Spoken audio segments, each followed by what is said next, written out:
आज 1 अगस्त 2021 है। आज ही से ठीक 100 साल पहले यानी 1921 में आज ही के दिन असहयोग आंदोलन में गांधी जी का प्रवेश माना जाता है।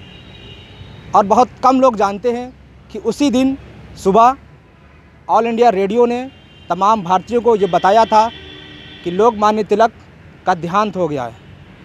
वो लोकमान्य तिलक जिन्होंने स्वाधीनता ही मेरा जन्मसिद्ध अधिकार है जैसा सूत्र देकर कांग्रेस का पूरा चरित्र ही बदल डाला था।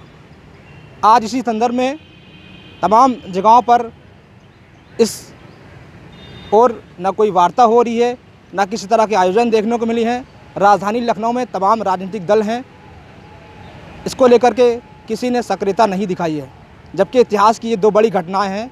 इसी संदर्भ में हम आज पटेल प्रतिमा पर ये जो स्तंभ है, काकोरी स्तंभ, शहीदों के नाम से जो स्तंभ बनाया गया है, उस पर कुछ खास चर्चा करने के लिए यहाँ पर मौजूद हैं। हमारे साथ भारतीय कम्युनिस्ट पार्टी माले के जिला सचिव रमेश सिंह सेंगर साहब। आज इतिहास की 2 बड़ी घटनाएं, स्वाधीनता असहयोग आंदोलन इस तरह से चला और इस तरह से जो घटनाएं उसमें हुई हैं और जिस तरह से शहीद हमारे देश में तमाम शहीदों ने कुर्बानियाँ देकर भारत को आज़ाद कराया है, किस तरह से आप देखते हैं? और ये जो आज का माहौल है कि उनके ऊपर कोई बात नहीं हो रही, कोई विचार नहीं, कोई कार्यक्रम नहीं हो रहे हैं, क्या किस तरह से देख रहे हैं आप इसको? दरअसल ये है कि आज के दिन जो असहयोग आंदोलन की गांधी जी ने घोषणा किया था, तो इसकी पृष्ठभूमि में हम थोड़ा जानना चाहते हैं।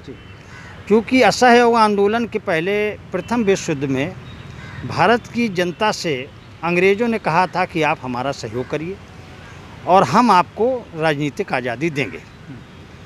लेकिन प्रथम विश्व युद्ध में भारत में बड़े पैमाने पर लोग अंग्रेज़ी सेना में शामिल हुए और प्रथम युद्ध में अंग्रेज़ों के पक्ष में लड़े। उस लड़ाई के समाप्ति के बाद भारत सरकार जो अंग्रेज़ी हुकूमत थी उसके द्वारा भारतीय जनता को राजनीतिक अधिकार देने की बजाय उस दौर में रॉलेट एक्ट ले आए। रॉलेट एक्ट का मतलब था जनता के खिलाफ एक काला कानून।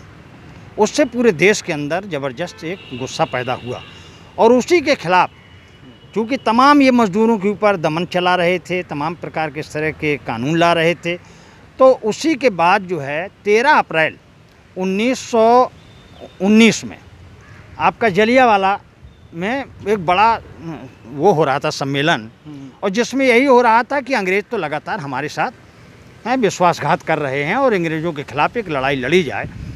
तो जनरल डायर के नेतृत्व में वहाँ पर गोलीकांड किया गया और जिसमें हज़ारों की संख्या में मारे गए। ये 2 बड़ी घटनाएं थी।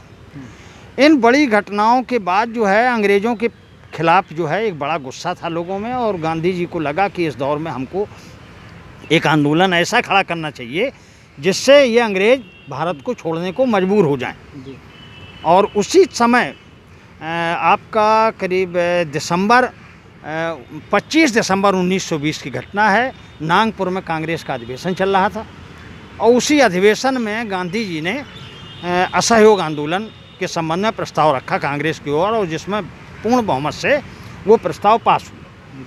तो मूल रूप से ये था कि जिस तरीके से अंग्रेज़ों ने हमारे देश की जनता के साथ वो स्थितियां पैदा किया था, इनके ऊपर दमन चक्र चला रहे थे, इनके ऊपर गोलीकांड कर रहे थे, इनके खिलाफ तमाम काले कानून ला रहे थे, ठीक उसी तरीके से आज हमारे देश की जो हुकूमत है वो हमारे देश के अंदर जो हमने आज़ादी के बाद एक लोकतांत्रिक धर्मनिरपेक्ष एक ढांचा हमने अपने देश का बनाया था।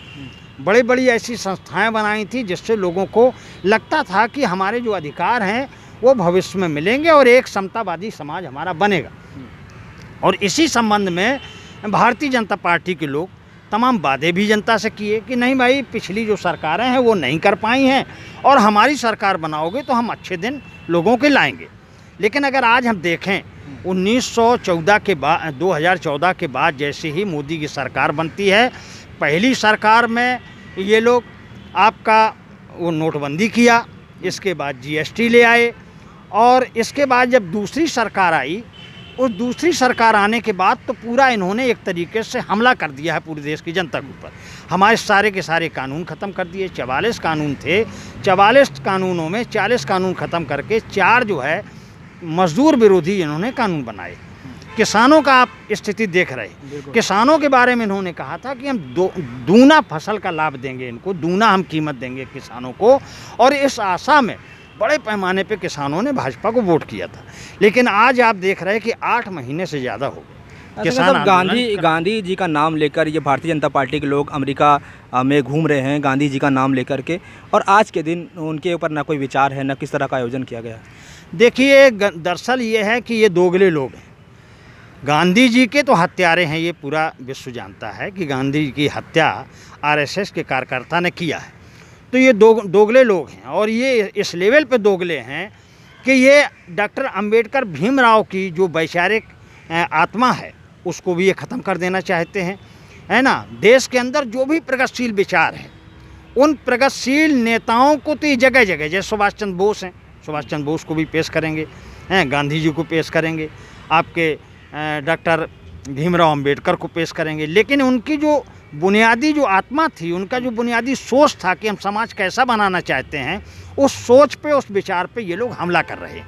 जैसे आप देखें कि आज़ादी के बाद एक बात थी कि डॉक्टर अंबेडकर की बुनियादी तौर पर बात थी कि जब तक समाज में जातियाँ रहेंगी तब तक इस देश के अंदर भाईचारा नहीं बन सकता है, और उन्होंने कहा कि इसलिए जाति विहीन समाज बनाओ। लेकिन आज भारतीय जनता पार्टी के दौर में आप देखिए कि जातियों को बहुत मजबूत किया जा रहा है। पूरा ब्राह्मणवादी जो सिस्टम है, उसी सिस्टम को, और ख़ासकर समाज में जो बड़ी जातियां हैं उनका वर्चस्व स्थापित करने के लिए किस तरीके से दलितों पर, पिछड़ी जातियों पर और मेहनत कश वर्ग के ऊपर हमले किए जा रहे हैं। तो इसलिए हम कह रहे हैं कि आज का जो वो दौर है वो निश्चित तौर पर उसकी हमें याद दिलाता है असहयोग आंदोलन की। और असहयोग आंदोलन जब गांधी जी ने शुरू किया तो भगत सिंह जैसे तमाम नौजवान इस आंदोलन से प्रभावित हुए, और पूरा इस देश के अंदर तमाम नौजवानों की एक बड़ी लावी हिंदुस्तान में अंग्रेज़ों के खिलाफ संघर्ष में आई, और उस पर फिर भगत सिंह ने अपना भारत नौजवान सभा बनाई, हिंदुस्तान सोशलिस्ट आर्मी बनाई। तो वो आज भी हो रहा है। आज आप देखिए कि लखनऊ के अंदर करीब 15,000 आपके जो एम्बुलेंस कर्मचारी हैं वो 4 दिन से जो है बैठे हुए हैं, और उनका ये अखबार जो मीडिया है, जो लोकतंत्र का हमारा स्तंभ है, ये गोदी मीडिया पूरी तौर पर सरकार के खिलाफ एक शब्द नहीं लिख रहा है, उनका फ़ोटो तक नहीं छाप रहा है, और लिख ये रहा है कि भाई 50 ज़िलों के अंदर एम्बुलेंस कर्मियों की भर्ती होना शुरू हो गई ताकि ये आंदोलन टूट जाए। आंदोलन की वजह क्या है? ये लोग अब ये पे उतर आए हैं कि लोग जीने को भी ये नहीं देना चाहते हैं। साहब, जिस तरह से देश के अंदर आंदोलन हो रहे हैं, किसान आंदोलन कर रहे हैं दिल्ली के अंदर, और तमाम प्रदेशों में आंदोलन हो रहे हैं, बेरोजगारी को लेकर तमाम छात्र आंदोलन कर रहे हैं, तमाम बेरोजगार युवा आंदोलन कर रहे हैं, क्या लगता है कि वही समय वापस आ रहा है दोबारा, जिस तरह से गांधी जी ने संघर्ष किया था, जिस तरह से शहीदों ने संघर्ष किया था और भारत को आज़ाद कराया था, क्या एक बार फिर भारत को आज़ाद कराना होगा एक बार फिर से? देखिए, हम लोग तो ये महसूस कर रहे हैं कि एक दूसरी आज़ादी की लड़ाई शुरू हो गई, और हमें तो लग रहा है कि 2020 के दौर से भी ज़्यादा खतरनाक दौर है। चूँकि उस दौर तो हम गुलाम थे, लेकिन आज हम आज़ाद हैं, और आज़ाद होने के बाद जब हमारे ऊपर गुलामी थोपी जा रही है, हमारे लोग जो भी बोल रहे हैं उनके ऊपर देशद्रोह के मुकदमे लगाए जा रहे हैं, उनको जेलों में डाला जा रहा है, उनकी जमानतें नहीं होने दे रहे हैं, उनकी हत्याएं कराई जा रही हैं। जो भी आंदोलन जरा सा भी चलता है, आंदोलन के नेताओं को, यही हम जो चर्चा आपको कर रहे थे, इनके नेताओं को जेलों में डाल दिया गया। तो उससे ज़्यादा खतरनाक पोजीशन है, और जनता के अंदर धीरे धीरे असीम गुस्सा पैदा हो रहा है। और हम ये महसूस करते हैं, हम लोग इसमें विश्वास भी करते हैं कि जनता जो है जुल्म बहुत लंबे समय तक झेलेगी नहीं, जनता इसके खिलाफ खड़ी होगी। अलग बात है कि लोग कहते हैं कि भाई संसद में जो हमारी संसदीय पार्टियां हैं वो बहुत आंदोलन और विपक्ष की भूमिका नहीं अपना पा रही हैं, लेकिन हमारी पार्टी का जो समझदारी है कि संसद में भी एक विपक्ष है और एक सड़कों पे विपक्ष है। सड़कों का विपक्ष लगातार उभर रहा है, और सड़कों का विपक्ष एक नए प्रकार की आज़ादी हिंदुस्तान के अंदर ये पैदा करने का काम करेगा। ये परिस्थितियाँ इस समय बन रही हैं। कितनी आवश्यकता है इस वक्त देश के अंदर गांधी जी और लोकमान्य तिलक के विचारों की, क्या आवश्यकता है इस वक्त?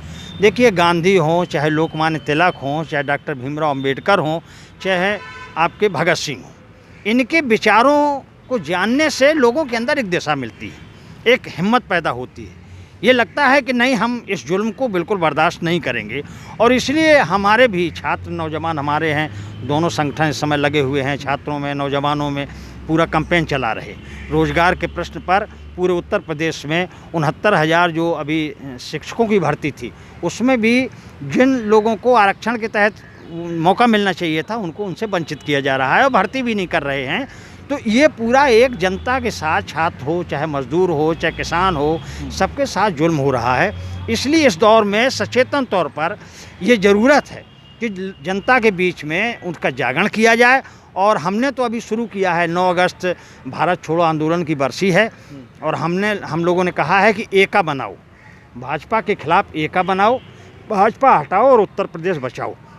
क्योंकि उत्तर प्रदेश में सारे लोग बुरी तरह तबाह हो रहे हैं, महिलाएं हों चाहे तमाम हमारे अक़लियत के लोग हों चाहे मज़दूर लोग हों, उनके ऊपर हमले हो रहे हैं। और पुलिस का लगातार पुलिस की घटनाएं कि महिलाओं के ऊपर मारपीट करना, अक़लियत के लोगों को पकड़ करके अभी पिछले दिनों 5-6 नौजवानों को आतंकवादी बता दिया। तो इस तरह से अब देश के ऊपर चौतरफा हमला है और इसलिए इस हमले के खिलाफ हमें पूरी ताकत के साथ, पूरी सोच के साथ जनता के बीच में जागरण करते हुए हमें आगे बढ़ना है और इसीलिए हम लोगों ने ये अभियान की भी शुरुआत की है। बहुत शुक्रिया। ठीक हो गया।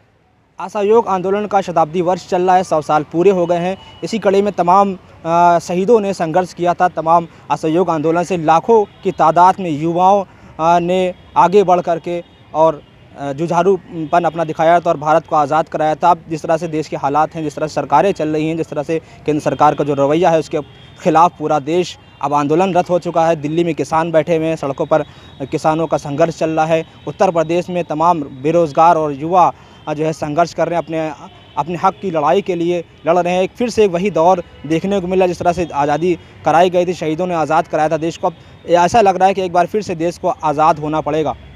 कैमरामैन अनिल तिवारी के साथ जाहिद अली की report, press man news, Lucknow.